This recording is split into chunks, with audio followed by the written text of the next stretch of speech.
Hi friends, welcome to my channel Sana kitchen and vlogs. నేను ఈరోజైతే ఉల్లిపాయ పకోడీని అయితే వేస్తున్నానండి. వర్షాకాలం వచ్చింది కదా, అందరు ఇంట్లోనే ఉంటారుగా. ఇలా అయితే ఉల్లిపాయ పకోడీని అయితే ఒకసారి ట్రై చేయండి.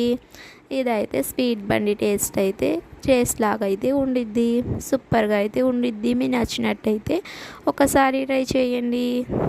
ఫస్ట్గా అయితే ఒక 7-8 ఉల్లిగడ్డల్ని తీసేసుకోండి. తర్వాత అయితే పొడవుగా అయితే కట్ చేసేసుకొని వేసుకోండి.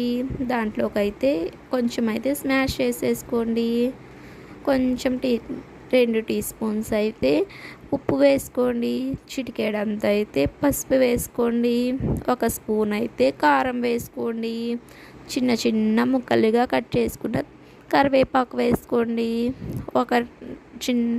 కొంచెం అయితే కొత్తిమీర అయితే వేసేయండి. దాంట్లోకి అయితే కొంచెం ధనియాల పౌడర్ అయితే వేసేసుకోండి. టేస్ట్ అయితే సూపర్గా ఉండిద్ది. ఈ అన్నిటిని వేసుకొని బాగా అయితే వాటర్ తేలేంత దాకా అయితే మొత్తం స్మాష్ చేసేసుకోండి. చేసేస్తున్న తర్వాత దీంట్లోకి అయితే 1 కప్పు అయితే శనగపిండిని వేసుకోండి. కొంచెం 1/2 కప్పు అయితే దీంట్లోకి బియ్యం పిండిని అయితే యాడ్ చేయండి. చేసేసుకున్న తర్వాత కొంచెం వాటర్ వేసేసుకుని అయితే ఇది ముద్దలాగా అయితే కలిపేసుకోండి.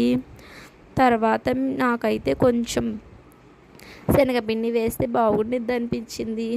అందుకే ఇంకొంచెం 1/2 కప్పు శనగపిండి వేసేసి అయితే నేను కలిపేసుకున్నాను. ఇదైతే గట్టిగా అయితే కలిపేసాను. తర్వాత అయితే డీప్ ఫ్రైకి అయితే ఆయిల్ పెట్టేసుకున్నాను. ఆయిల్ బాగా కాగిన తర్వాత అయితే మనం తీసుకున్నదైతే కొంచెంగా అయితే మొత్తం కళాయి అంతా స్ప్రెడ్ చేసేసాను. ఇదైతే మీడియం ఫ్లేమ్ మీద అయితే కొంచెం బాగా అయితే దోరగా అయితే కాలనివ్వండి. తర్వాత ఇంకొంచెం గోల్డెన్ కలర్ వచ్చిన తర్వాత అయితే తీసేసుకోండి. అంతేనండి, చాలా టేస్టీగా అయితే, చాలా సూపర్గా అయితే, డిఫరెంట్ టేస్టీగా అయితే ఉండిద్ది. మీరైతే ఇలా ఒకసారి కూడా ట్రై చేయకపోతే ఇలా ఒకసారి అయితే ట్రై చేసి చూడండి. Bye friends.